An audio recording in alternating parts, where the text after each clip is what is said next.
Hello student, कक्षा 12th के विद्यार्थी। मैं आप लोगों को फर्स्ट यूनिट पढ़ा रही थी। इसमें जनन स्वास्थ्य, इस पर मैं 2 वीडियो डाल चुकी हूँ।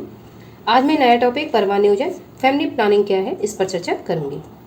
परिवार नियोजन फैमिली प्लानिंग मानव जनसंख्या की वृद्धि को कम करने के लिए नियोजित तरीके से संतान उत्पत्ति की दर को कम करना परिवार नियोजन फैमिली प्लानिंग कहलाता है। जनसंख्या इस टाइम बढ़ती ही जा रही है, तो इसके लिए फैमिली प्लानिंग करना सभी को जरूरी है। और फैमिली प्लानिंग में हम कुछ तरीके अपनाते हैं जिससे संतान उत्पत्ति की दर को हम कम कर सकते हैं। इस क्रिया को हम परिवार नियोजन फैमिली प्लानिंग के नाम से जानते हैं। परिवार नियोजन की आवश्यकता क्या है? Needs of family planning. परिवार नियोजन की आवश्यकताओं को हम निम्न प्रकार से समझ सकते हैं। पहला, परिवार छोटा परिवार, सुखी परिवार। अगर परिवार छोटा होगा तो हम बच्चों की सारी ज़रूरतों को आसानी से पूरा कर सकते हैं, उनका पालन पोषण भी हम अच्छे तरीके से कर सकते हैं और उनको एक स्वस्थ इन्वायरमेंट दे सकते हैं। इसलिए परिवार नियोजन की आवश्यकता होती है जिससे हम छोटे परिवार पर फोकस करें। आइए देखते हैं। छोटा परिवार यदि होगा तो वो परिवार कैसा होगा? सुखी होगा। यदि परिवार छोटा होगा तो बच्चों को समुचित सुविधाएं उपलब्ध होंगी और परिवार स्वस्थ और सुखी होगा। यदि परिवार बड़ा होगा तो बच्चों को सुविधाएं कम प्राप्त होंगी। अगला, पालन पोषण का प्रभाव। बड़े परिवार में निम्न स्तर के पालन पोषण के कारण बच्चों के व्यक्तित्व का पूर्ण विकास नहीं हो पाता है। अतः उच्च स्तर के पालन पोषण तथा अच्छे व्यक्तित्व के विकास के लिए छोटे परिवार की आवश्यकता है।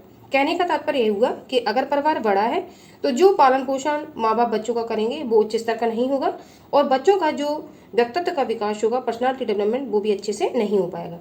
अतः उच्च स्तर के पालन पोषण और अच्छे व्यक्तित्व के विकास के लिए छोटा परिवार का होना जरूरी है।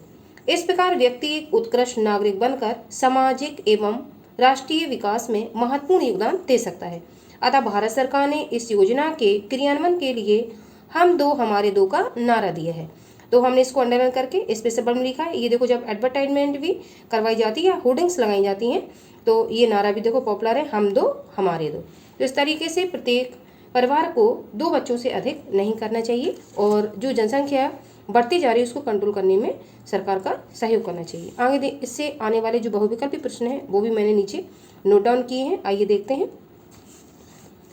पहला, भारत में परिवार नियोजन कार्यक्रम कब प्रारंभ हुआ?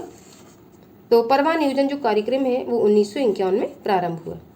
अति लघुत्तरीय प्रश्न, WHO का पूरा नाम क्या है? तो वर्ल्ड हेल्थ ऑर्गेनाइजेशन WHO का पूरा नाम है। ये पीछे भी जो वीडियो मैंने आपको पढ़ाया उसमें मैं इससे चर्चा कर चुकी हूँ। अगला, जनसंख्या विस्फोट का निम्न कारण है। उत्तम स्वास्थ्य, युद्ध न होना, अधिक उपज, अधिक व्यवसाय। तो अधिक व्यवसाय से कोई संबंध नहीं है जनसंख्या विस्फोट का। युद्ध न होना, ये भी कोई संबंध नहीं है। अधिक उपज, फसल भी नहीं है, तो इससे भी कोई संबंध। उत्तम स्वास्थ्य, ठीक है, ये सटीक आंसर है, उत्तम स्वास्थ्य, ये वाला आंसर सही लगाएंगे। अगला, जब मृत्यु दर और जन्म दर दोनों समान हो जाए तो जनसंख्या में क्या होगी? बढ़ोतरी होगी, कमी होगी, स्थिर रहेगी, पहले बढ़ेगी तथा बाद में घटेगी।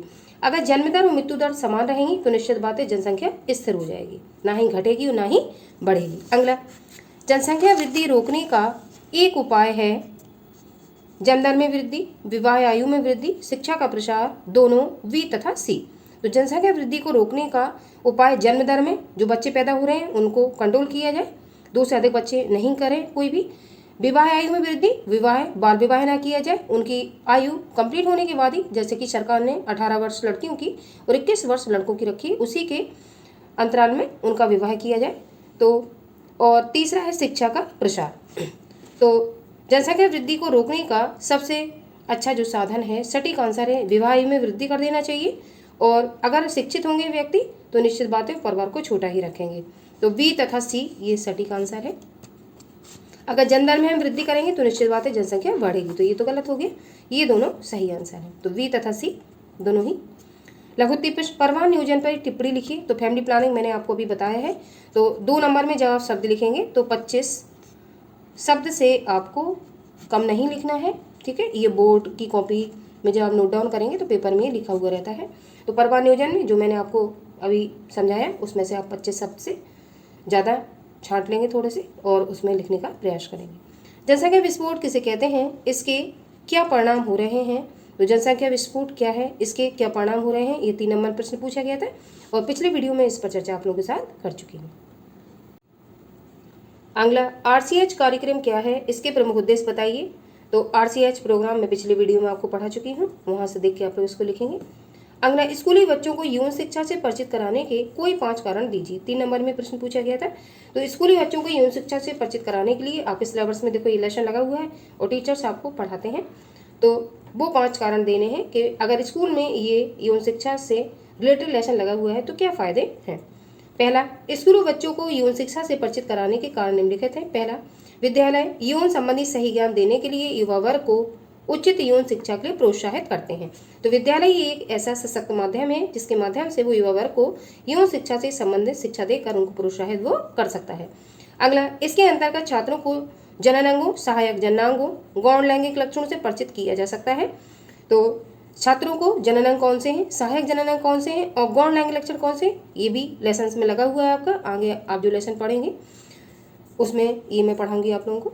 अगला, यौवनारंभ पर होने वाले शारीरिक परिवर्तनों से परिचित कराया जा सकता है। यौवनारंभ युवावस्था जब प्रारंभ होती है तो शरीर में हार्मोन्स परिवर्तित होते हैं। उन हार्मोन के परिवर्तित होने के कारण शरीर में कुछ परिवर्तन भी हमें दिखाई दिए जाते हैं। इनसे भी आपको स्कूली शिक्षा जो टीचर्स देता है वो परिचित कराने का प्रयास करता है। अगला, सुरक्षित यौन संबंधों तथा इनसे संबंधित रोगों से अवगत कराया जाता है। सुरक्षित यौन संबंध किस तरीके से और संबंधित रोग कौन कौन से हो सकते हैं, ये यौन शिक्षा के माध्यम से ये भी विद्यालय बताने का प्रयास करता है। अगला, स्कूली शिक्षा के माध्यम से समाज में फैली भ्रांतियों को दूर कर समाज में भावी पीढ़ियों को जागरूक किया जा सकता है।